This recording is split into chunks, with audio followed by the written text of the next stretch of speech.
How the Balloon Was Launched. For 3 days Dorothy heard nothing from Oz. These were sad days for the little girl, although her friends were all quite happy and contented. The Scarecrow told them there were wonderful thoughts in his head, but he would not say what they were because he knew no one could understand them but himself. When the Tin Woodman walked about, he felt his heart rattling around in his breast, and he told Dorothy he had discovered it to be a kinder and more tender heart than the one he had owned when he was made of flesh. The Lion declared he was afraid of nothing on earth, and would gladly face an army or a dozen of the fierce Kalidahs. Thus each of the little party was satisfied except Dorothy, who longed more than ever to get back to Kansas. On the 4th day, to her great joy, Oz sent for her, and when she entered the throne room he greeted her pleasantly. "Sit down, my dear. I think I have found the way to get you out of this country." "And back to Kansas?" she asked eagerly. "Well, I'm not sure about Kansas," said Oz, "for I haven't the faintest notion which way it lies. But the first thing to do is to cross the desert, and then it should be easy to find your way home." "How can I cross the desert?" she inquired. "Well, I'll tell you what I think," said the little man.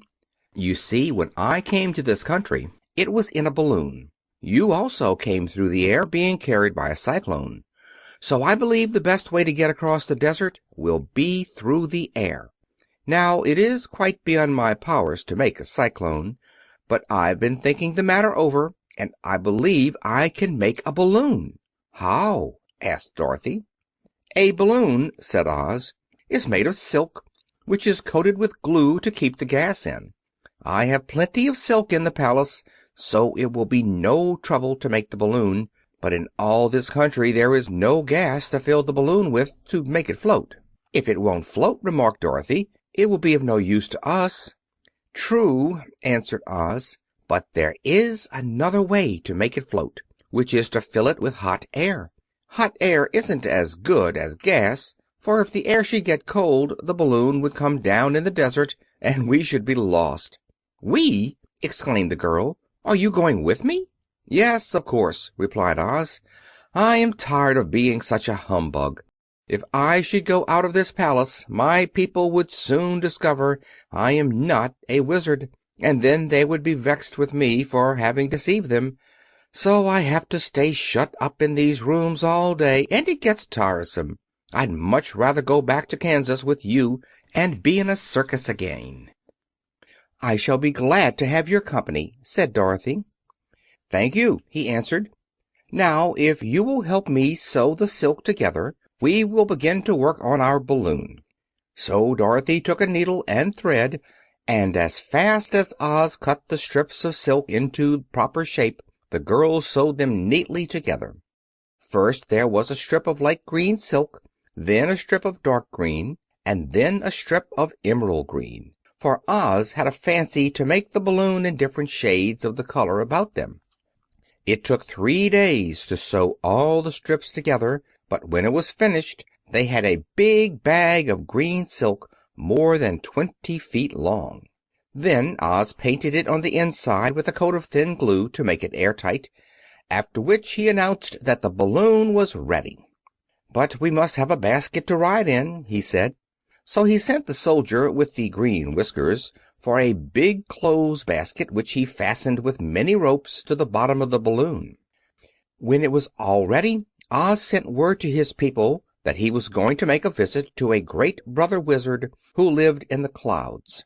The news spread rapidly throughout the city, and everyone came to see the wonderful sight. Oz ordered the balloon carried out in front of the palace, and the people gazed upon it with much curiosity. The Tin Woodman had chopped a big pile of wood, and now he made a fire of it, and Oz held the bottom of the balloon over the fire so that the hot air that arose from it would be caught in the silken bag. Gradually the balloon swelled out and rose into the air until finally the basket just touched the ground.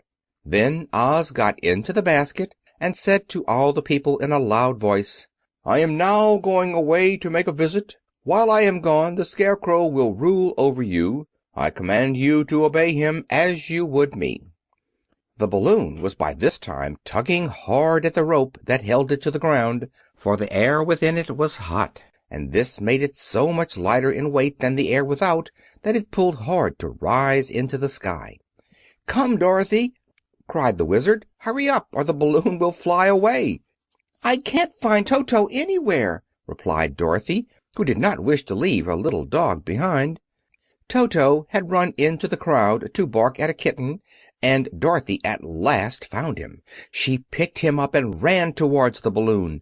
She was within a few steps of it, and Oz was holding out his hands to help her into the basket, when crack went the ropes, and the balloon rose into the air without her. "Come back!" she screamed. "I want to go too." "I can't come back, my dear," called Oz from the basket. "Goodbye!" "Goodbye!" shouted everyone, and all eyes were turned upward to where the Wizard was riding in the basket, rising every moment farther and farther into the sky.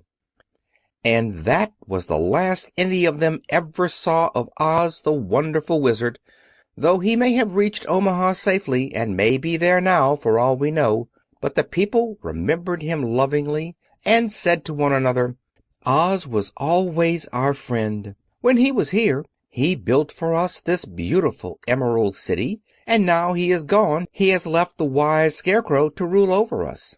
Still, for many days they grieved over the loss of the Wonderful Wizard, and would not be comforted. End of chapter 17.